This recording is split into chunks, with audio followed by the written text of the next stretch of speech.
the 8,000-year-old tribe's unique lifestyle and their urgent messages to mankind. The London's BBC and the United States PBS have repeatedly broadcast special documentaries recording the life of a minority tribe in South America. First premiered in the Worldwide Conference of Religions held in Chicago, it caused a great stir in the entire audience. The film then became a controversial subject among archaeologists, ecologists, and ethnologists.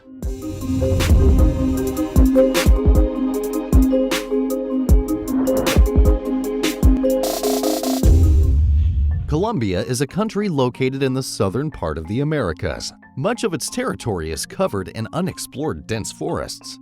The forests around the Sierra Range have remained almost intact for thousands of years. For the locals, the Sierra is considered a sacred place that holds numerous secrets. Legend has it that it is the abode of the gods, whose duty is to protect humanity.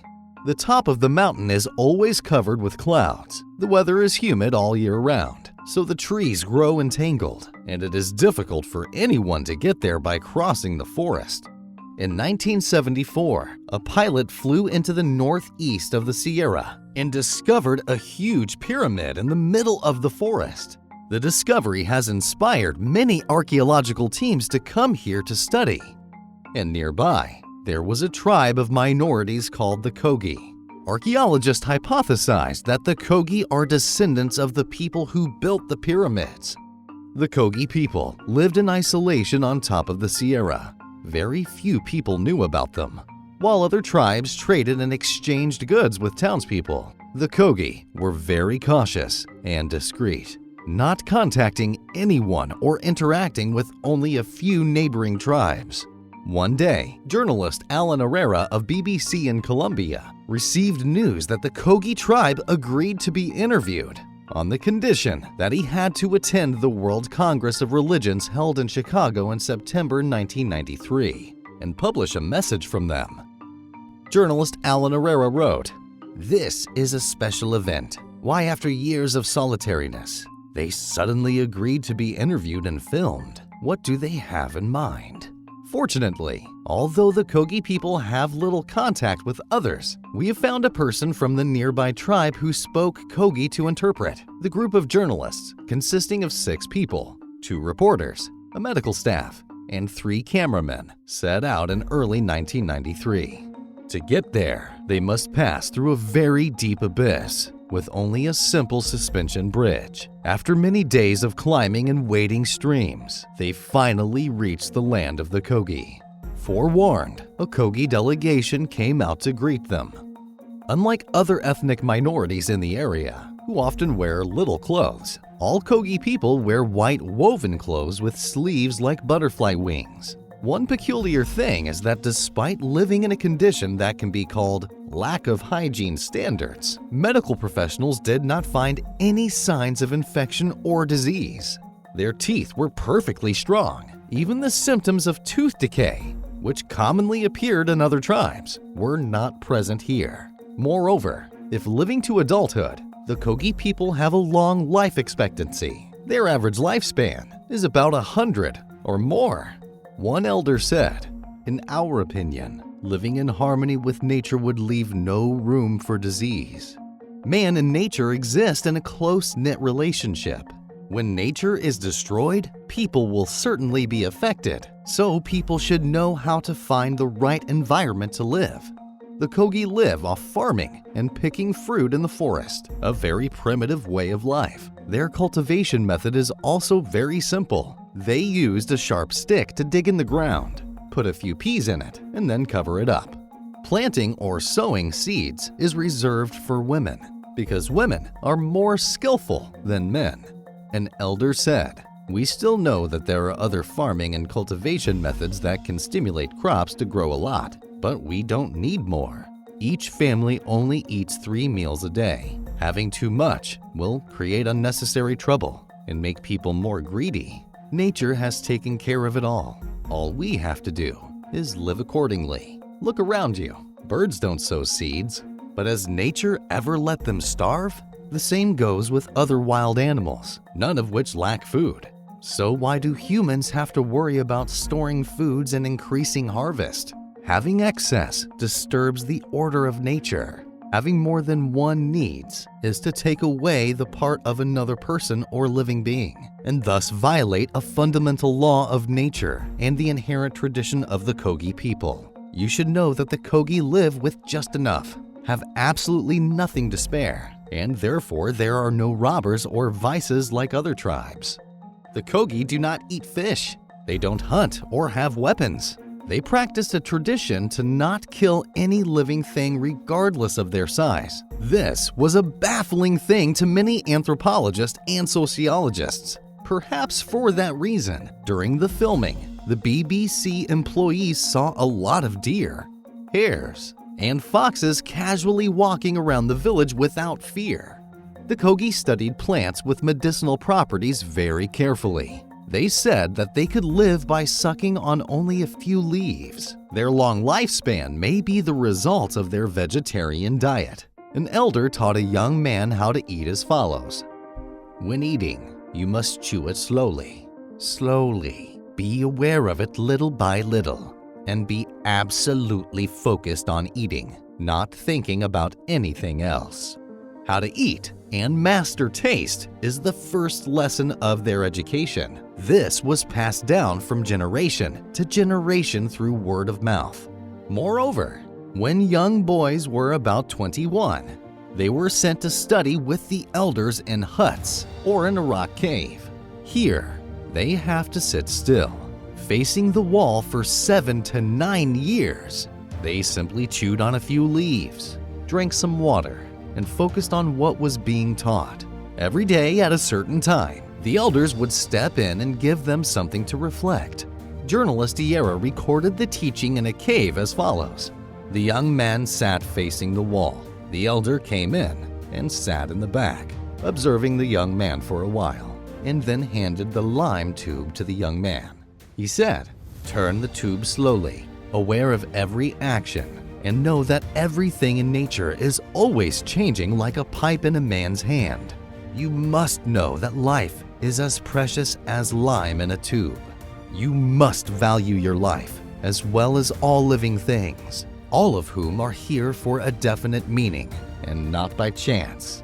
Journalist Iera concludes, during 9 years of sitting and contemplating the relationship between man and animal, man and forest, man and stream, they knew to respect nature and stop killing.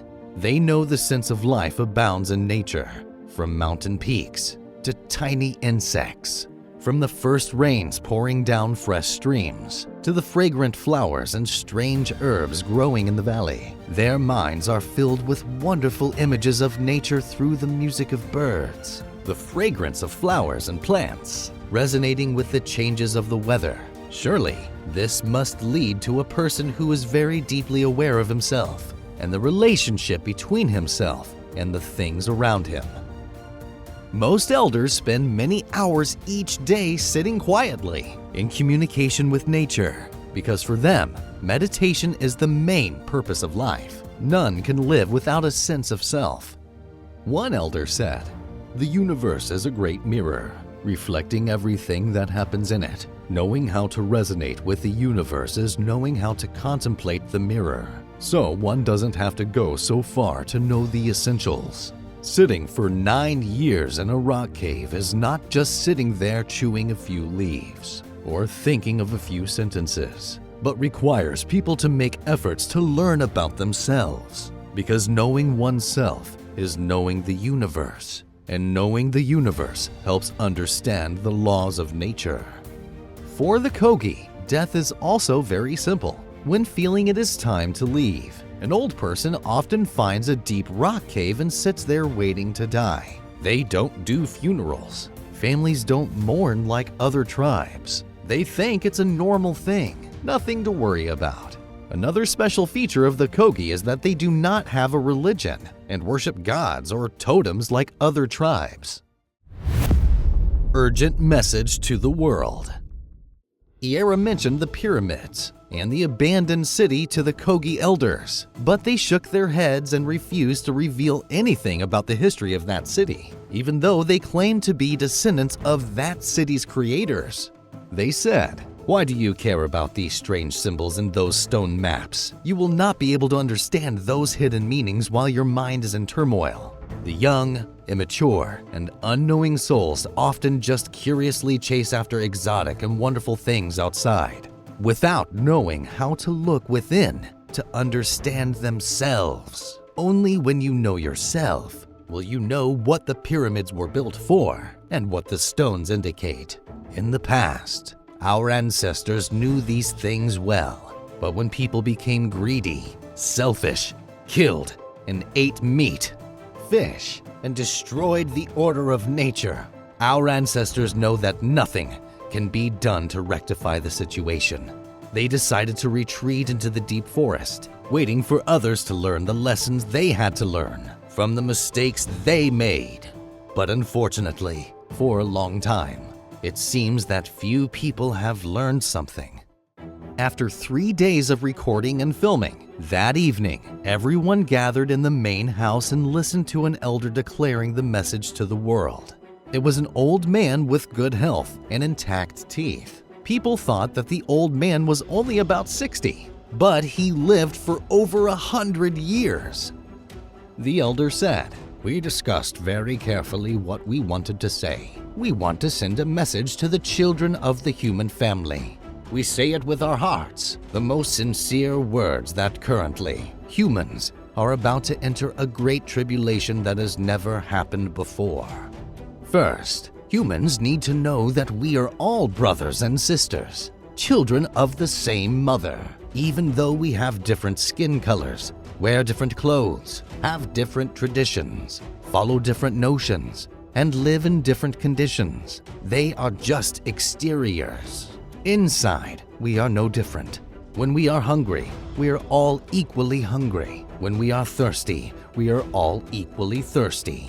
We all have the same feelings of joy and sorrow. Obviously, it must be because we are all children of the same mother. Unfortunately, children do not realize that because they have forgotten their divine origin. Second, having lived away from their mother for a long time, they have completely forgotten who gave birth to them, cared for, protected, and raised them. Due to lack of awareness, the children destroyed the inheritance left by their parents mercilessly. We as your brothers were born first, closer to our parents, so we understand that our parents' hearts are broken and suffering. Mother was sad because the children did not know how to love each other. On the contrary, kept killing, hating, harming each other, and making the parents miserable. Not only that, but they also tortured their parents' bodies without knowing.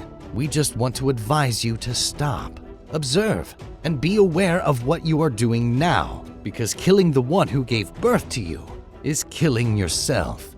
Third, who is your mother?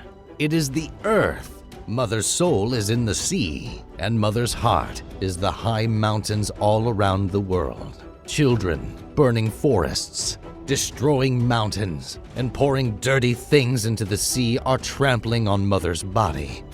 If the earth is destroyed, where will we live? This is a matter of great importance and should be taken very seriously. Do you know how the world will change in a few years?